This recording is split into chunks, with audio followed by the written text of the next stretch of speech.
नमस्कार, स्वागत है एक बार फिर से चुनावी समर में। हम लेकर आए हैं आपके लिए बीएसपी फैमिली के कुछ और अपडेट्स।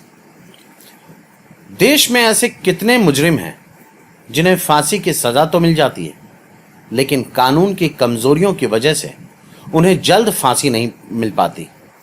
इसका सबसे बड़ा उदाहरण है आतंकवादी कसाब। जैसा कि हम जानते हैं कि कसाब एक आतंकवादी था, लेकिन फांसी के आदेश आने के बाद भी वह कई वर्षों तक जेल में रहा। वहीं उसके रखरखाव पर सरकार के अरबों रुपए खर्च हुए। इसके अलावा इस वक्त के कई ऐसे मुजरिम जेल में बंद हैं जिनके खिलाफ गंभीर आरोप है, लेकिन कानून की कमजोरियों का लाभ उठाकर वे फांसी से बचते हुए नजर आ रहे हैं। यानी कि एक तरफ सुप्रीम कोर्ट लोगों को इंसाफ दिलाने के लिए फांसी की सजा तो सुना देती है, लेकिन पीड़ितों को इंसाफ मिलने में काफी वक्त लग जाता है, जिससे पीड़ितों और उनके परिवारों को काफी मानसिक कष्ट का सामना करना पड़ता है।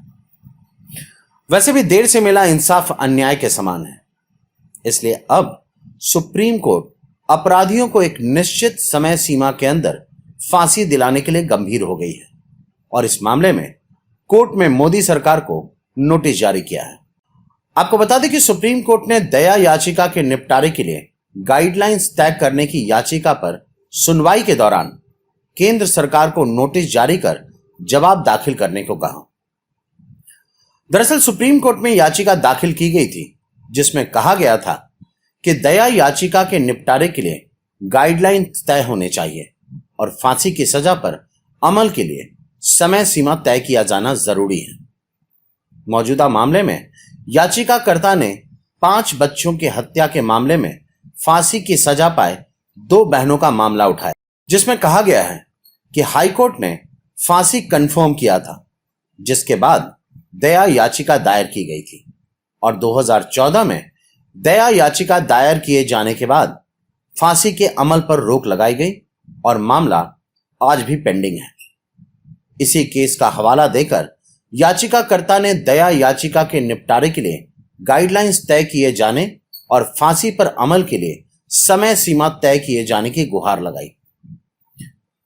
वैसे इससे पहले 27 मई को भी सुप्रीम कोर्ट में ऐसी ही दया याचिका दायर की गई थी, जिस पर सुनवाई के दौरान चीफ जस्टिस एस.ए. बोबड़े की अगुवाई वाली बेंच ने होम मिनिस्ट्री से 4 हफ्ते में जवाब दाखिल करने को कहा था।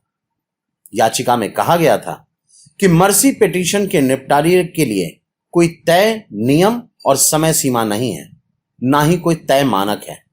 इसके लिए गाइडलाइंस होना चाहिए। चीफ जस्टिस ने कहा था कि इसके लिए कोई तय प्रक्रिया यानी फॉर्मेट की आवश्यकता नहीं है, लेकिन टाइम बाउंड होना जरूरी है। हालांकि मामले में राष्ट्रपति को कोई निर्देश जारी नहीं किया जा सकता है। इस तरह सुप्रीम कोर्ट दया याचिका के निपटारे के लिए समय सीमा तय करने की मांग कर रही है, ताकि आरोपी को समयानुसार फांसी दिया जा सके। वैसे भी निर्भया कांड में हमने देखा कि आरोपी कानून की कमजोरियों का लाभ उठाकर अपनी फांसी को टलवाते रहे और कहीं ना कहीं देश में अपराध बढ़ने की एक वजह यह भी है कि लोगों को पता है कि कानून की अपनी बंदिशें हैं और वे इसका पूरा लाभ उठा सकते हैं। कुल मिलाकर हम यह कह सकते हैं कि सुप्रीम कोर्ट निश्चित समय सीमा के अंदर न्याय दिलाने के लिए गंभीर हो गई है। ऐसे में देखना यह है कि मोदी सरकार इस पर क्या प्रतिक्रिया देती है। हमारे बने रहने के लिए आपका धन्यवाद। आप हमारे प्रोग्राम्स को today's.com पर भी देख सकते हैं और आप हमें टुडेज टीवी पर ट्वीट भी कर सकते हैं। Thank you.